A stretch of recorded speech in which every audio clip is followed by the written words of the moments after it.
காட்டுப்பன்றிகளை கட்டுப்படுத்த சட்டசபையில் அறிவிப்பு வெளியிட்டும் இதுவரை போதிய நடவடிக்கை எடுக்காததால் மனித உயிரிழப்புகள் ஏற்பட்டு வருவதாக கோவை மாவட்டம் காரமடையைச் சேர்ந்த விவசாயிகள் குற்றம் சாட்டியுள்ளனர்.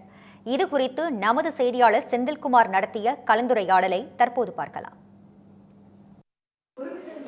கோவை மாவட்டத்தில் காட்டு பன்றிகளினால் தாக்கி மனித உயிரிழப்புகள் மற்றும் காயம் ஏற்படுவது தொடர்ச்சியாக அதிகரித்து வருகிறது. அந்த வகையில் காரமடை மேற்கு பகுதிகளில் ஒரே வாரத்தில் மட்டும் 3 பேர் இந்த காட்டுப்பன்றியால் தாக்கி காயமடைந்துள்ளனர். இது குறித்து கடந்த 2 தினங்களுக்கு முன்பு காட்டுப்பன்றி தாக்கி காயமடைந்த திரு சரத் அவர்கள் மேலே எடுக்கிறார். அவர்கிட்ட கேட்கலாம்.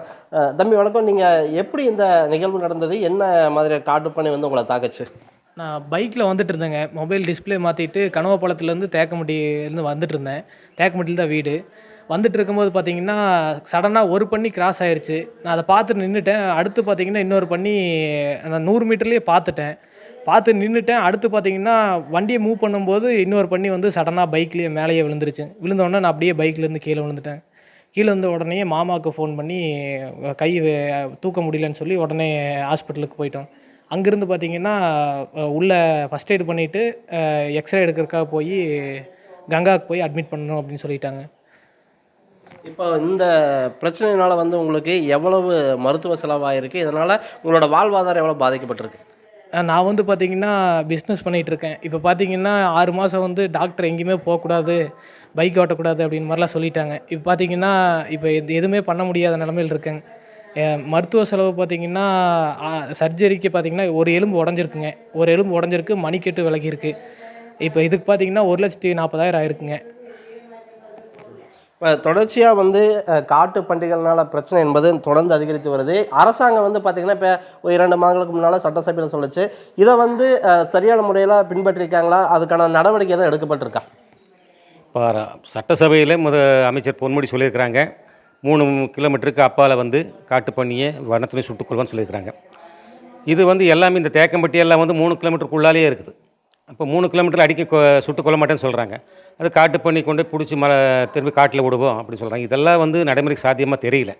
இந்த 3 கிலோமீட்டருக்கு அப்பாலும் கூட இந்த வனத்துறை போய் சுட்டு கொள்வாங்களும் மக்களுக்கு நம்பிக்கை இல்லை.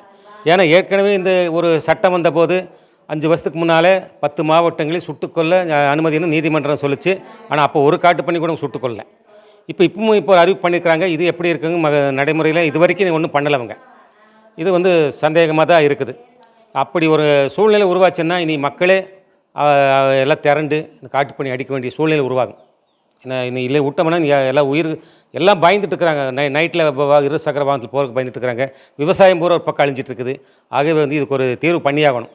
இன்னும் அரசாங்கம் பண்ணணும். இல்லைன்னா மக்களே சேர்ந்து, பொதுமக்கள் எல்லாம் சேர்ந்து இது விவசாய சங்கம் சேர்ந்து பண்ணியாகணும். அரசாங்கம் 2.5 மாதங்களுக்கு முன்பு சட்டசபையில் இதற்கான தீர்வு ஏற்படுத்துவதாக உறுதியளித்து தெரிவித்திருந்தாலும் கூட தற்பொழுது வரை களத்தில் எந்த நடவடிக்கையும் காட்டுப்பன்றிகளை ஒழிக்க நடவடிக்கை எடுக்கவில்லை. அதனுடைய வெளிப்பாடு தான் தற்பொழுது இது மாதிரியான விபத்துகள் என்பது தொடர்ச்சியாக அதிகரித்து வருகிறது. குறிப்பிட்டு சொல்ல வேண்டுமென்றால் மேட்டுப்பாளையம் மற்றும் கோவை, அதாவது மலையடிவார கிராமங்களில் அதிக எண்ணிக்கையில் இது மாதிரியான விபத்துகள் தினந்தோறும் நடைபெற்று வருவதாகவும் அதில் கண்ணில் படுவது, அதாவது தெரிய வருவது மிக சொற்பம்தான் எனவும், எனவே இதற்கான நடவடிக்கை என்பது மிக தீவிரமாக எடுக்கப்பட வேண்டும். இல்லை என்றால் மனித உயிரிழப்புகள் அதிக அளவில் ஏற்படும் என விவசாயிகள் குற்றம் சாட்டி வருகின்றனர். தமிழ் ஜனம் செய்திகளுக்காக மேட்டுப்பாளையத்திலிருந்து செய்தியாளர் செந்தில்குமார்.